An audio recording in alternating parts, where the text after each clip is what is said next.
Welcome back. The boss of the Bank of England, Andrew Bailey, earns £575,000 a year. His kind of deputy is a bloke called Hugh Pill, who just gets a hard pill to swallow and all that. He gets £190,000 a year.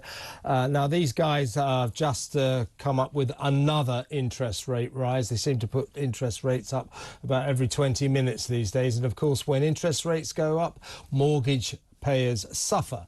People are now defaulting on their mortgages left, right and centre. Thousands and thousands of people unable to afford these monthly rises. Also, this is a nightmare for small businesses.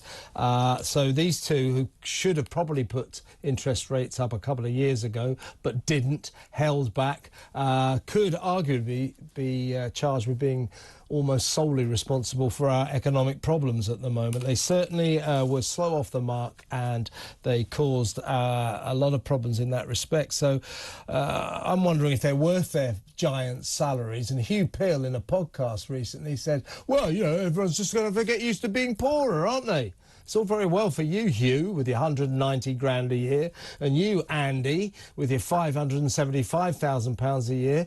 You're not going to get poorer, are you? The rest of us are. Thanks very much. Are these people worth their fat cat salaries? Let's ask the Director of Public Policy and Communications, Matthew, at the IEA, Matthew Lesh. Hello, Matthew. Good afternoon. Are they worth their fat cat salaries? I mean, they've screwed this up, haven't they?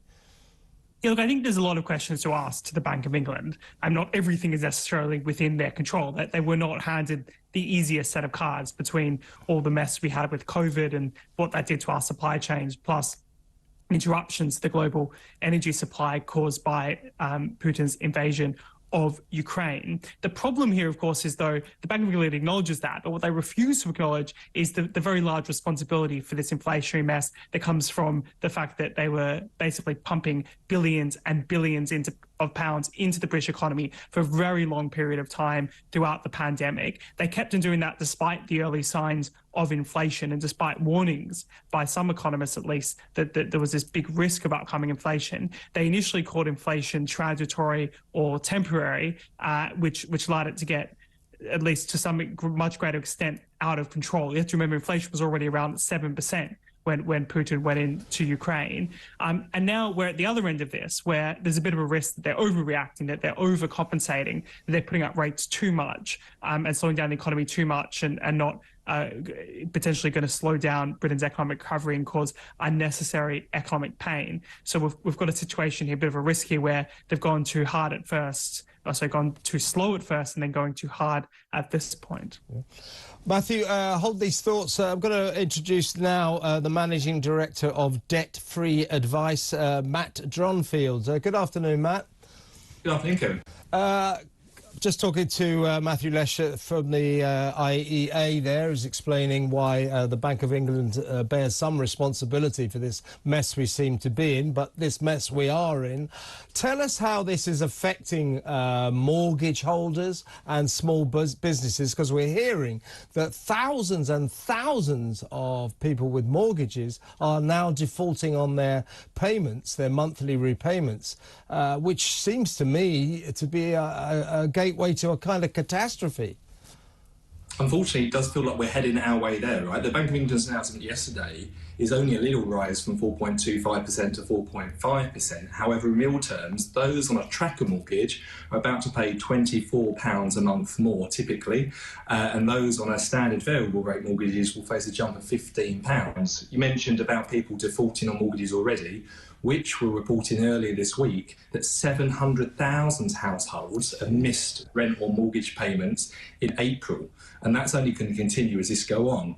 Our charity, Debt Free Advice, has been advising people for the last 17 years, and we've never had so many inquiries coming through to our service. Just this year, inquiries are up 65%, and that's on top of last year, where we saw demand as a result of lockdowns and COVID and the cost of living crisis increase 300%.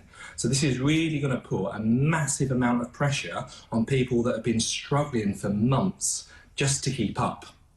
This is frightening, isn't it? Can I bring you back, Matthew? Can you explain why these interest rates rises are such a nightmare, particularly for small businesses?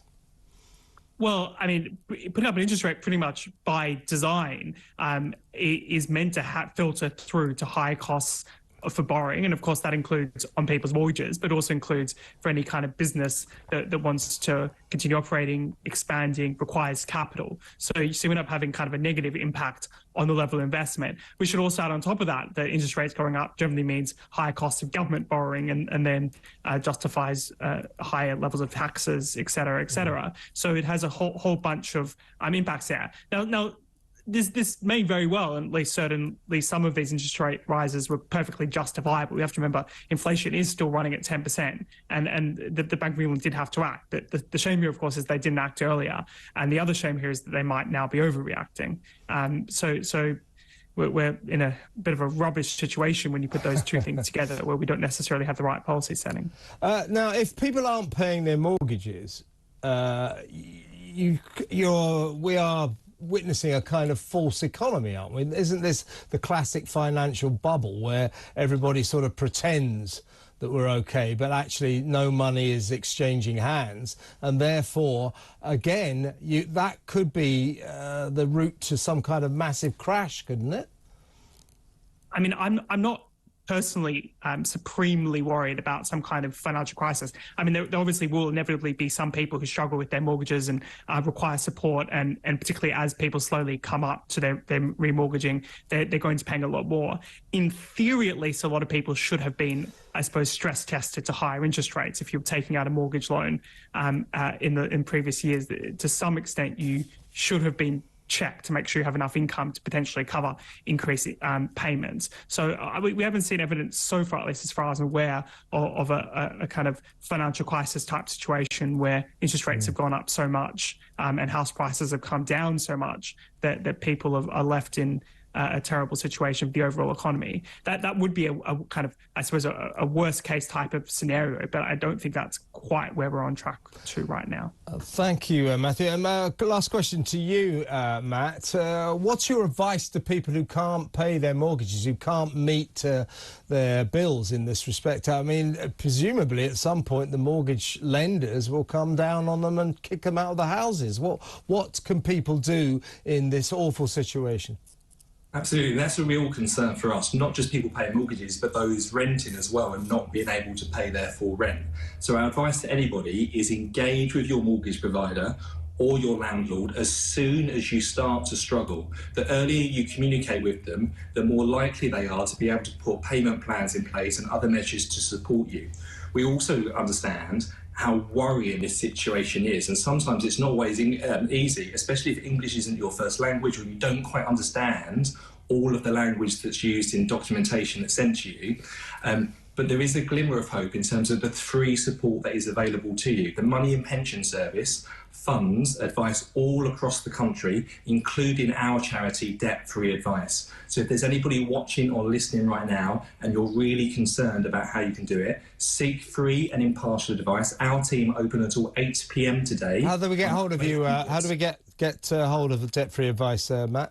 So our free service is available via telephone on 0800 808 5700, or you can start a video chat where you're able to show some of that documentation on our website at www. Oh, well, it seems to have crashed there. Well, look, we'll get you those numbers and those online addresses, and we'll put them up after the break. So if you're in trouble, have a look for them. And Matt Dronfield, Managing Director of Debt Free Advice, is there to help. So I thank him for his contribution. And thank you very much, Matthew Lesh, Director of Public Policy and Communications at the IEA. When we come back, a new TV race row. I'm Kevin O'Sullivan. This is Talk TV, live from the Talk Radio studios.